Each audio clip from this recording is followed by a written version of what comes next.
Let the words of my mouth and the meditation of my heart be acceptable in your sight, O Lord, my rock and my redeemer.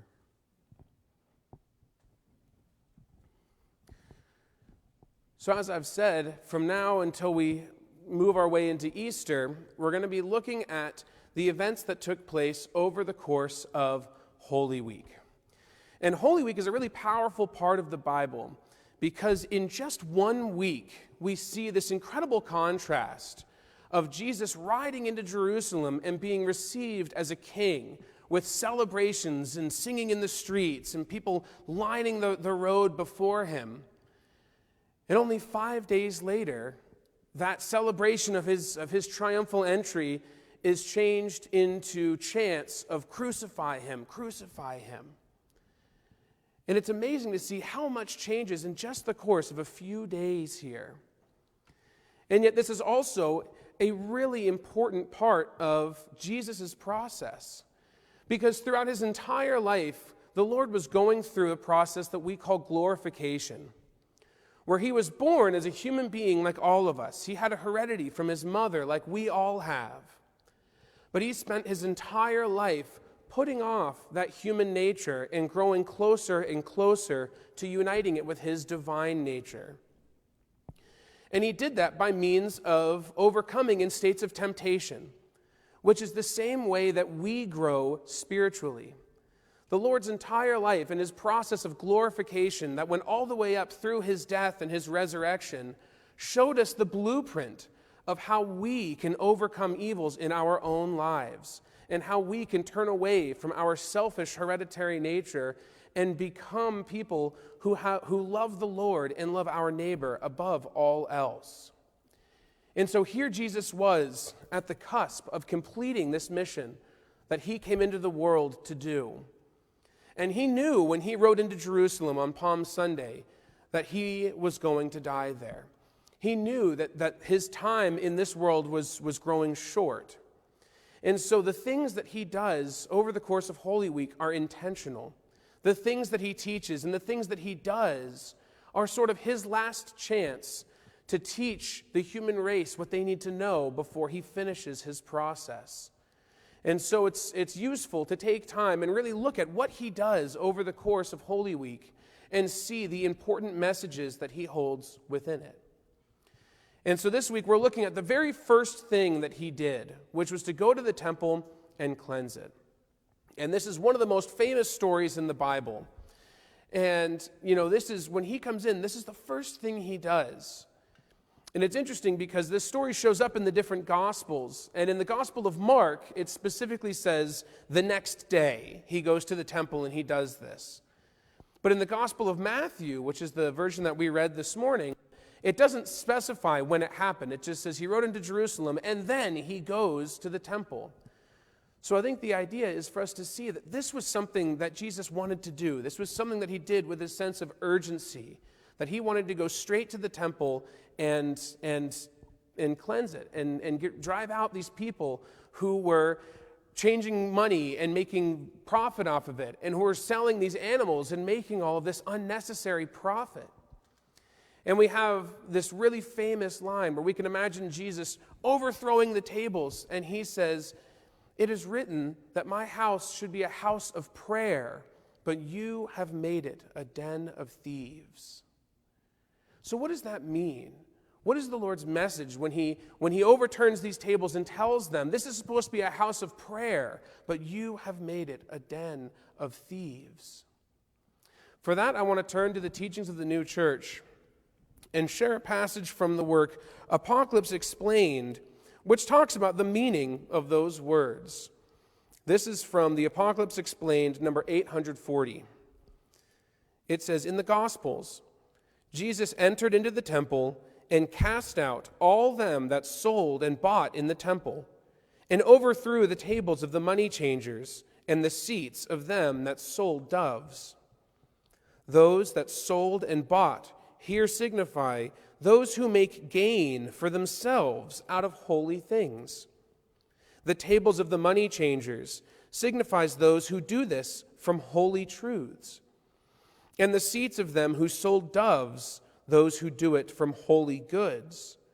Therefore, it is afterwards that they made the temple, it is said that they made the temple a den of thieves. Thieves, meaning those who pillage the truths and goods of the church, and thus make to themselves gain. So this passage is saying that when Jesus goes in there and he overturns these tables and he says this famous line that this is supposed to be a house of prayer, but you've made it a den of thieves, it's talking about when we take the holy things of the church and we use them for our own personal gain. Now, I don't know about you guys, but for me, that's kind of a strange concept because I don't often think about using these ideas that we learn from the church for my own personal benefit. I can't really profit off of these ideas. So what does this really mean? In another passage, it talks about how that phrase, a house of prayer, that Jesus uses when he was referring to the temple, that refers to worship. So it's talking about people who take worship and the holy things that are involved in worship and turn them around for their own personal gain. But again, what does that really mean? What does that really look like? Because what are the things that we use in worship? You know, we talked with the children this morning about the idea of reverence. And we talked about some of the things that we use in worship. We talked about the copy of the Bible or our special copy of the Word that sits up on our altar or having a special space that's dedicated to worship. So is Jesus' message talking about when we take these external things and use them for our own gain? You know, if I were to get my friends together and we were to play a game of baseball in here in the sanctuary, is that what it's talking about? That I'm taking the holy things of worship and I'm using them for myself? Well, no, it's much deeper than that. Because worship isn't just about these external things. Worship isn't about the pews or this special room that we have or this special copy of the Word that we have on the altar. So to really understand the message that Jesus is sending to all of us in this story, we really need to get to the heart of what it really means to worship. What does it mean to worship the Lord? And how can people take that and twist it around for their own personal benefit? And so for that, I want to share one more passage from the teachings of the new church, from the work Heaven and Hell, which talks about the real meaning of worship. This is from Heaven and Hell, number 222. It says, but essential divine worship in the heavens does not consist in going to church and hearing preaching, but in a life of love, charity, and faith in accordance with doctrine. Preachings in churches serve solely as means of instruction in matters of life. Let me read that sentence one more time. Preachings in churches serve solely as means of instruction in matters of life. I have talked with angels on this subject, and have told them that it is believed in the world that divine worship consists solely in attending church, listening to the preaching, observing the sacrament of the supper 3 or 4 times a year, and performing other acts of worship according to the requirements of the church. Also devoting special times to prayers, and at such times behaving devoutly. The angels said that these are outward acts that ought to be done, but they are of no avail unless there is an internal from which they proceed, which is a life in accordance with the precepts that doctrine teaches. I love this passage because I think it really gets to the heart of what we're doing here. Our worship isn't just about these external rituals that we do. It's not about showing up on Sunday and sitting in a pew and singing hymns and saying prayers and listening to a sermon. You know, when Swedenborg talked to these angels, they said, yeah, those are all good things that people should do. But real worship isn't what we do in the church building. Real worship is what we do when we leave here. And I love that phrase, that preachings serve solely as instruction in matters of life. That the reason that we learn these ideas, the reason we come here on Sunday and we listen to sermons and we hear readings from the Word and we say these prayers and stuff, is because these ideas are supposed to help us go out and live a good life. We're supposed to live a life of love and charity and caring about our neighbors. So if this is what worship really means, then what does it mean, this idea of taking this house of prayer and turning it into a den of thieves? How can we take this idea of worship and turn it around for our own selfish gain? And I think one of the most common ways that this looks like for all of us is when we use the teachings of the Word to justify ourselves. You know, one of the things that I learned when I was in theological school that changed the way that I've read the Word ever since is that when you're reading these stories, it's easy to think of the different characters as different groups of people. You know, there's people out there in the world who are like the money changers, right? And they have selfish gain in their worship, and that's what they're looking for. And there's people out there in the world who are like the Lord, who are trying to defend the temple and trying to cleanse it. And it's really easy to think of it as these are two separate groups of people out there. And it's true that there are people. We can think of it that way.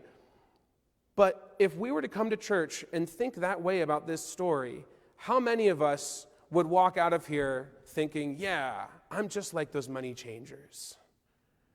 Probably not many of us. We'd probably start thinking about all of the ways that we're like the Lord. Well, how have I stood up for the church? How have I defended these teachings against people who are selfish? And maybe our mind will even wander into, oh, I know the kind of people who need to hear this message. I know exactly who those money changers are, and I hope they're paying attention to the sermon today.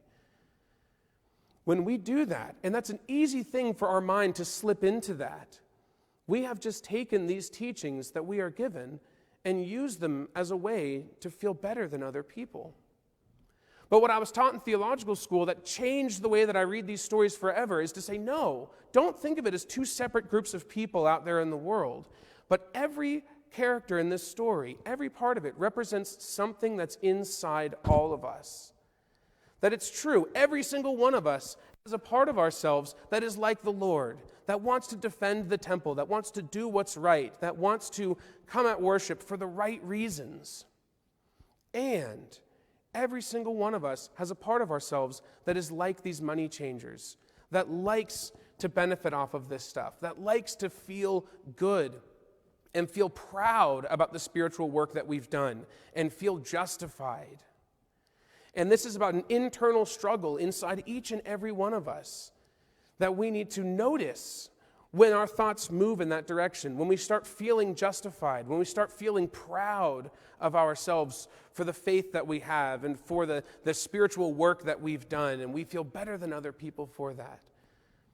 The Lord's message is to say, no, stop. That's not what this is all about. When we worship, when we learn things from the Word, the goal of what we're doing here is supposed to be to show up here every week and say, how can I do better this week than I did last week? How can I take one step closer to the Lord this week?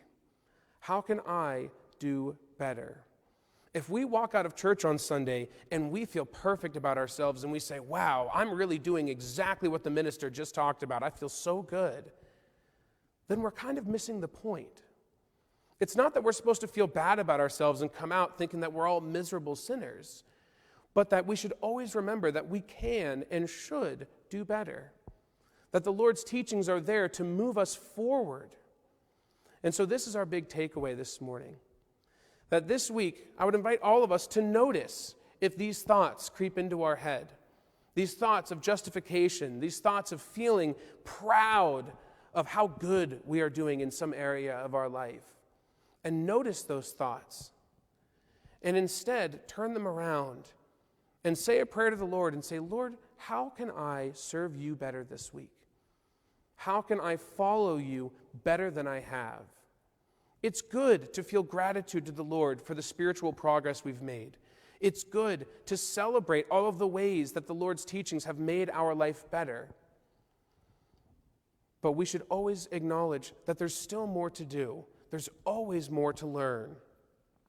And I think that this is at the very heart of why we worship and how we worship. And that's why in Jesus' last week of his life in this world, when he knew his time was coming to an end and his process of glorification was almost complete, the very first thing he wanted us to see was him going to the temple and saying, take out the selfishness. Worship for the sake of other people, not just for the sake of ourselves. And when we do that, when we worship the Lord that way, that is how we will feel ourselves growing closer to him. That's how we build a healthy relationship with the Lord and with his word and with each other. Because then we're not in it for how much we can line our own pockets with the benefits of these truths, but we are in it to serve the Lord and serve our neighbors. Amen. Please rise for a blessing and the closing of the word.